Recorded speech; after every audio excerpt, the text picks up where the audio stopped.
Dans la jungle de l'exploitation industrielle, de nombreux dangers pavent la route de l'explorateur non aguerri. Tenez, regardez ce technicien de maintenance d'une entreprise sous-traitante. Il tente de s'approcher d'une zone à isoler pour une mise à disposition afin de réaliser des travaux ultérieurs. Il s'avance et ferme prudemment la vanne. Mais il a l'air d'avoir oublié quelques règles d'usage face à une température ou une pression trop élevée. Et c'est la catastrophe. Le voilà face à une bête féroce pour ne pas avoir vidangé et purgé la zone. Il est d'autant plus en danger qu'il se trouve dans une cavité et risque une anoxie et une perte de connaissance par manque d'oxygène. Que va-t-il advenir du malheureux? Oh, mais quel miracle! Le voilà hors de danger. Mais qui est ce mystérieux inconnu? Il a l'air de bien connaître cet endroit. Ah, c'est un opérateur de l'entreprise exploitante. Il tente à notre rescapé un document. Incroyable! La légende disait vrai. C'est le manuel de mise à disposition des réseaux fluidiques. Ils ouvrent cet artefact sacré. Et c'est bien cela, la fameuse page des 6 incontournables de la mise à disposition. Tout d'abord, la nature des travaux tu analyseras. Les modes opératoires tu rédigeras. En respectant les 4 étapes, tu consigneras.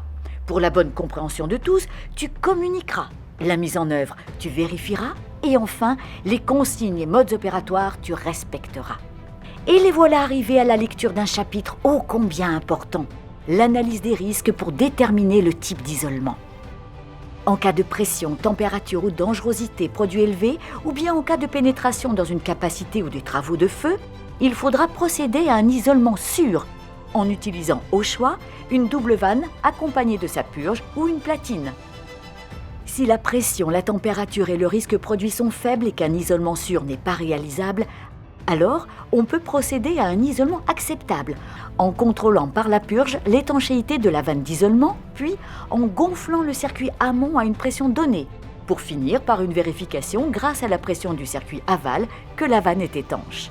Toutefois, des mesures compensatoires doivent être mises en place, notamment en procédant à une double validation, à un contrôle d'étanchéité vanne et à une mise en place de protection collective. Et voilà, ils s'élancent. Regardez-les, fiers et racés, menant leur entreprise sans encombre, en respectant les 4 étapes de consignation fluidique. Tout d'abord, une séparation rondement menée grâce à une fermeture des vannes exemplaire. Quelle dissipation parfaite, grâce notamment à une vidange et une purge très consciencieuse. Attention, 3e étape cruciale, il faut condamner correctement la zone pour éviter que toute personne puisse ouvrir une vanne involontairement. Et c'est réussi, grâce au fameux système du camembert. Ils auraient pu utiliser aussi un système à griffes ou un système avec lien de sécurité. Et les voilà à la dernière étape, celle de la vérification. Un petit coup d'œil sur l'absence de risque résiduel, un balayage pour s'assurer de l'absence de bouchage et pour finir, un contrôle de l'efficacité de la purge. Et c'est gagné!